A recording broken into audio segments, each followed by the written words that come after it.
Hello and welcome to a Firstpost PoV. Bangladesh is back in the news again. The country's interim leader, Muhammad Yunus, is under a lot of pressure right now. Both the Bangladesh army and multiple mainstream political parties in the country are asking him to hold elections by December this year. But Yunus says, let's finish all the reforms first and then we'll think about holding elections in June 2026. So what exactly are these reforms and what's taking so long? To answer these questions, let me introduce my guest, Dr. Ali Riaz, who's the Vice President of the National Consensus Commission. Now, this commission is basically bringing together all the political parties and these other stakeholders to discuss how to implement the reforms. Thank you so much, Dr. Riaz, for speaking to First Post. Let's talk about the announcement you made this week, where you said that no deal or no consensus was reached in the first round of discussions of the Consensus Commission. So naturally, what is the next step and how soon are you expecting a national charter to be put out by this commission? To begin with, there have been some agreements. It's not completely that there is no agreement has been reached. On several issues, for example, restoration of caretaker government and similar many issues, independence of judiciary, there have been agreements, consensus reached among the political parties. But there are a few key issues that has remained unresolved, such as how to appoint the chief advisor of the caretaker government, sort of thing. So what we would like to see is the process continues and move into the next round. I'm expecting to start the next round the first week of June. And we are planning to have this conversation as groups based on the topic rather than how we did previously, which was talking to individual political parties on 166 recommendations that we provided to them.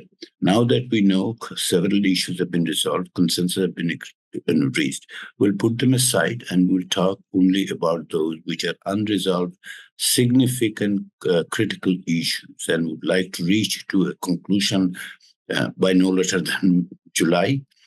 Despite the fact that the Commission's tenure is until middle of August. But I would like to see this concluded by July.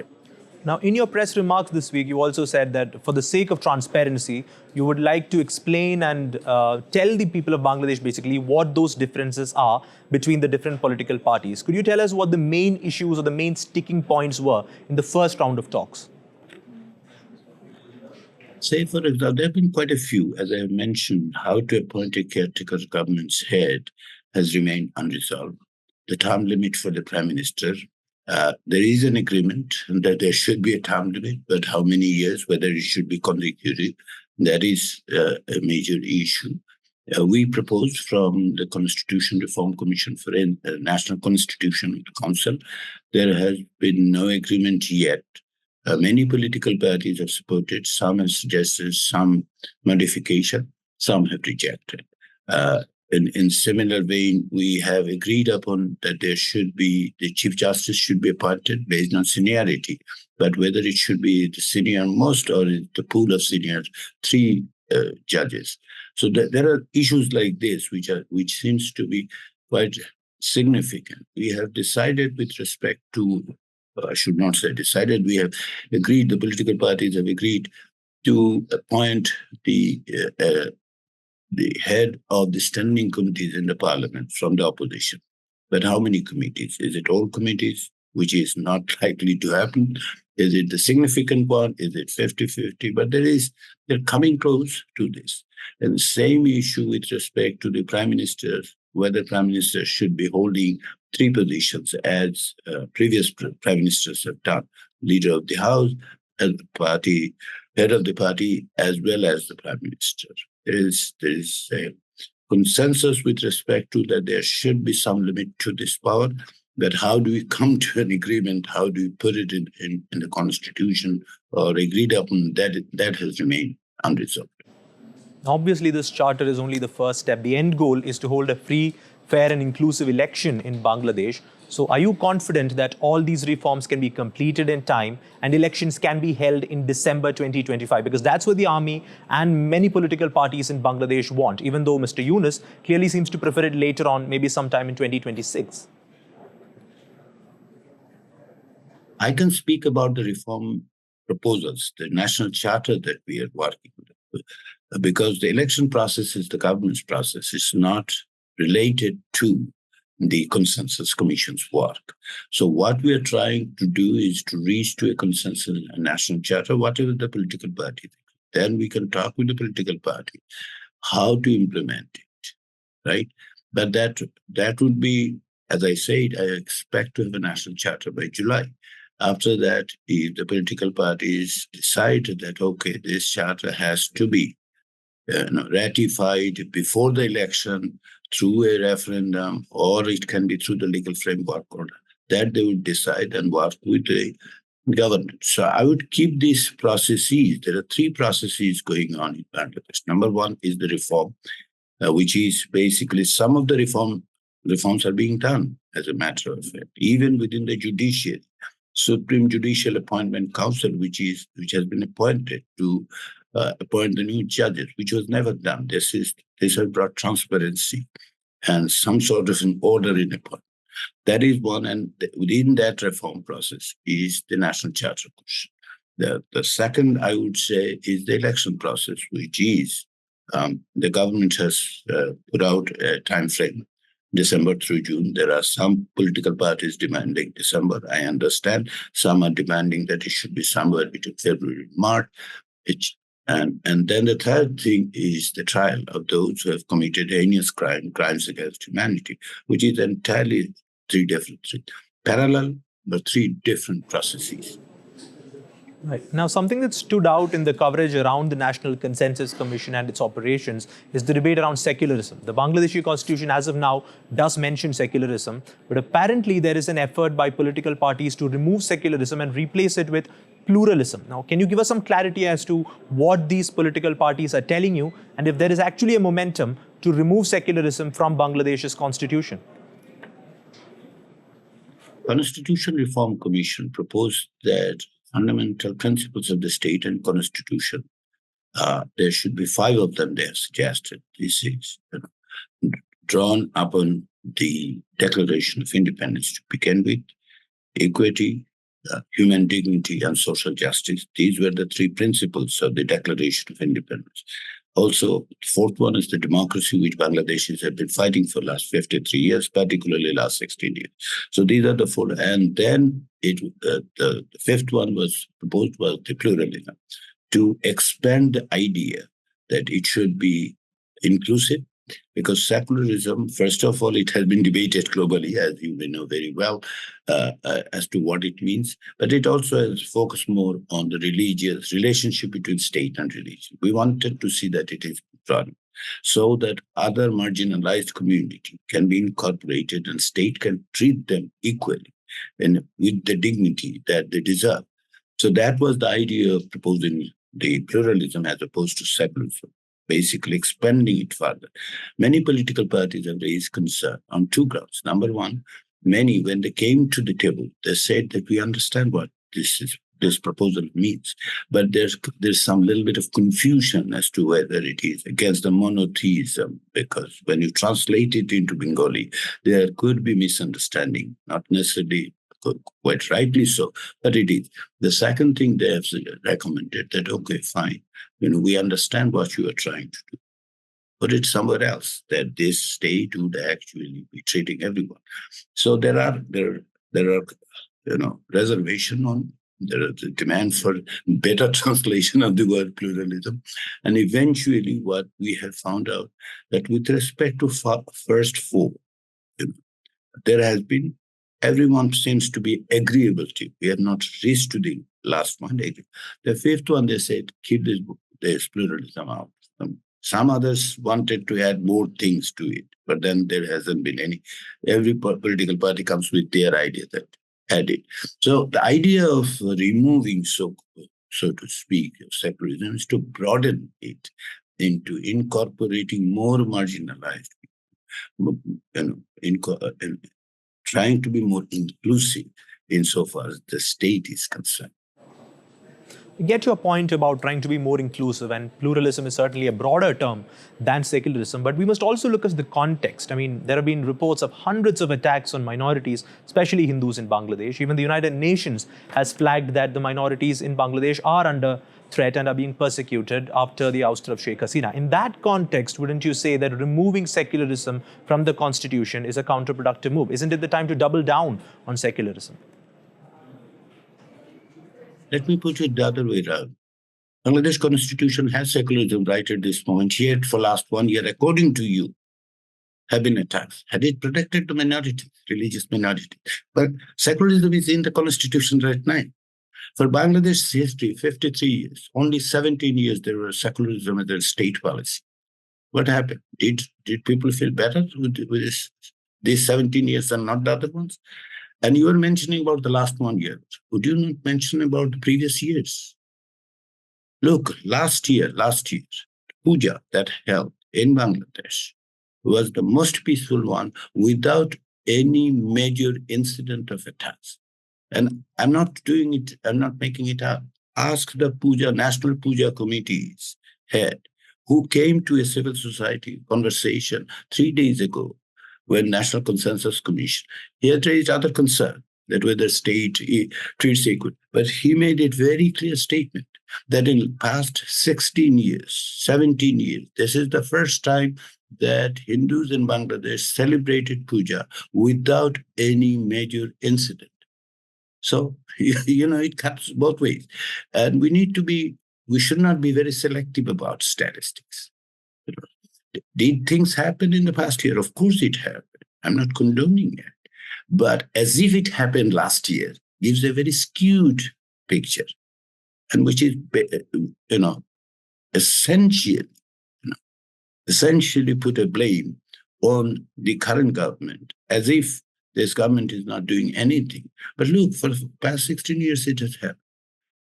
Persecution of minority has been a feature of Bangladeshi society, unfortunately, very unfortunately. But it relates to the land grabbing, it relates to other issues. In past 16 years, if you go back and talk to this coordinating council, they would show you with data that land grabbing by the ruling party, i.e. Awami League, in the past 16 years when they were power, was rampant. Let's circle back to elections now. We've seen a number of people now coming out openly and saying we need elections by December 2025. Would you concede that there is now a sense that people are running out of patience with the interim government and they wanted an elected government or a regime in place to implement these reforms? Would you say that the patience is running low now? Or do you think people are still waiting to just see how far Muhammad Yunus can take this? I would say people are still patient. Are the impatience that we are witnessing? Is it only political parties? I would not say that. Well, there are some within the civil society. But what people want is a representative government going forward in future. Nobody is talking about anything else. Bangladesh has to make a democratic transition. Some political parties are saying, okay, we need to have an election in December. Chief of Army Staff has mentioned that one. He has been mentioning it for last 9-10 months. As a matter of fact, since last August, when the Sheikh Hasina regime fell and she fled the country, Chief of Staff made that 18 months. So there are, demands that there should be elections. And the Chief Advisor has put a very clear time frame in the sense that the window from December through June. It's not that nobody's talking about election. Somebody's trying to skip the election. No, nobody. So what I would say that, yes, the people are, or at least segment of the people, some represented by some political party. But there are other political parties who are saying that we need to get the reform first and then get it at least reasonably good reforms, which would ensure a free, fair, inclusive election. Because, see, 16 years, 3 fraudulent elections, even calling them election is a bit of stretch, And the state system has been decimated. Electoral system has been decimated. You have to restore it before having an election which is acceptable to everybody. Now, amid all this, we also had that report last week that Chief Advisor Yunus is basically frustrated with how things are going, and he was probably mulling resignation. Now, you are the vice president of or vice chair of the National Consensus Commission. I'm sure you engage with Mr. Yunus on a day-to-day basis. So, is resignation still on the table for Mr. Yunus, or is he now satisfied with the feedback he's received from the political parties? As the vice chair of the National Consensus Commission, which is headed by Professor, and I work closely with him, but not as a part of the interim government. In my interaction, since he made that, expressed his frustration, let me put it this way, even including yesterday as part of the commission work, we met. It is now no longer on the table. He is not satisfied in the sense, of course, there are challenges that he faces, and he understands as far as I can tell you. And of course, at any point when there are potential, there are challenges. Every crisis brings some challenges, some prospects to it. Right? So to answer your question, as of yesterday, when I talked to him, when the commission went to see him, I didn't see that he's considering any longer the possibility of a resignation. One of the big casualties after Sheikh Hasina's ouster was Bangladesh's relations with India. You don't need me to tell you how bad they are since August, that they've gotten since August last year. But what's the way forward? Is Sheikh Hasina the main issue right now between India and Bangladesh? Or can these two countries come together and say, let's keep Sheikh Hasina aside and let's focus and work on things that we can agree on? Or is it Sheikh Hasina or nothing for Dhaka? There are two things here. First of all, the very presence of Sheikh Hasina. Her presence is one thing. The second thing is what she's doing sitting there, inciting people, hateful speech, describing Professor Yunus as a part of, quote unquote, whatever she wants to say, right? Derogatory statement, and insulting a popular uprising that unseated, right? These are problematic. Let us not forget that she has committed crimes against humanity, period. There is, so Rome Statute, under Rome Statute, because not only I'm talking about the July-August uprising, 16 years of enforced disappearance. Enforced disappearance is considered as crimes against humanity in Rome Statute. And she presided over a government which rampantly did. So her presence is problematic. It is a challenge.